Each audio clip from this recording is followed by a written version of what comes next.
What have you stopped doing because someone else isn't ready? Have you ever caught yourself saying, I'll do it when I meet the right person, when my spouse has more time, when my friend finally wants to go, when life settles down? Most of us don't stop living because we lack courage. We stop because we slowly begin believing our life can't move forward until someone else moves with us. But what if the thing keeping your life on hold isn't the other person? In analytical psychology, this silent paralysis is known as the provisional life, a term introduced by Jungian analyst Marie-Louise von Franz. It describes the subconscious belief that our real life will begin once the conditions are finally right. Today, clinical researchers describe similar patterns under ideas like deferred life syndrome. What's fascinating is that your brain doesn't experience prolonged waiting as rest.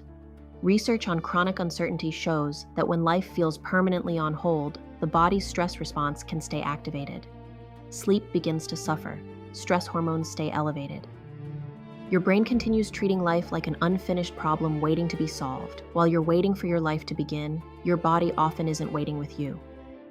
French sculptor Camille Claudel captured this feeling in bronze. In The Mature Age, a young woman reaches desperately towards someone already moving away.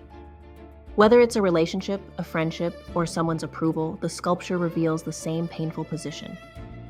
When your progress depends on someone else's willingness to move, your posture changes. The longer you organize your life around someone else's movement, the easier it becomes to forget your own direction. Your posture stops being an act of building. It becomes an act of begging. History gives us another picture, not of someone who waited, but of someone who kept building. After Carl Jung's painful split from Sigmund Freud, the mentor and collaborator who had shaped his early career, Jung entered one of the darkest periods of his life. But he didn't wait for someone else to restore his direction. He bought land beside a lake and began building Bollingen Tower, placing one stone after another, partly with his own hands. The tower became more than a home. It became a physical expression of rebuilding a life that could continue even after an important partnership had changed.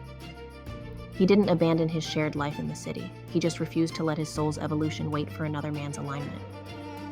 Healthy partnerships often work more like a relay race than two people running every step side by side. There are seasons where one person carries more, and that is love. But a silent trap begins when we let our own agency collapse because someone else cannot lift their share. We stop carrying our own stones. Slowly, the blueprint of our life begins following someone else's pace instead of our own. We tell ourselves we're being patient, but in reality, we've quietly surrendered our responsibility to build.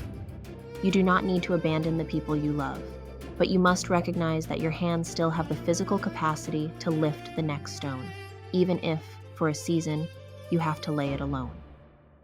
Sometimes the people you love really are doing everything they can, and sometimes the harder truth is that they may never carry the weight you hoped they would.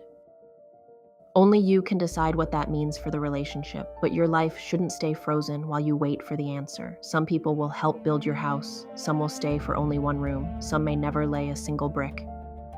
Lay the next brick. The people who truly belong in your life won't ask you to stop building it. One day, you may look back and realize your life wasn't built when everything finally came together. It was built every time you chose not to stop while you were waiting.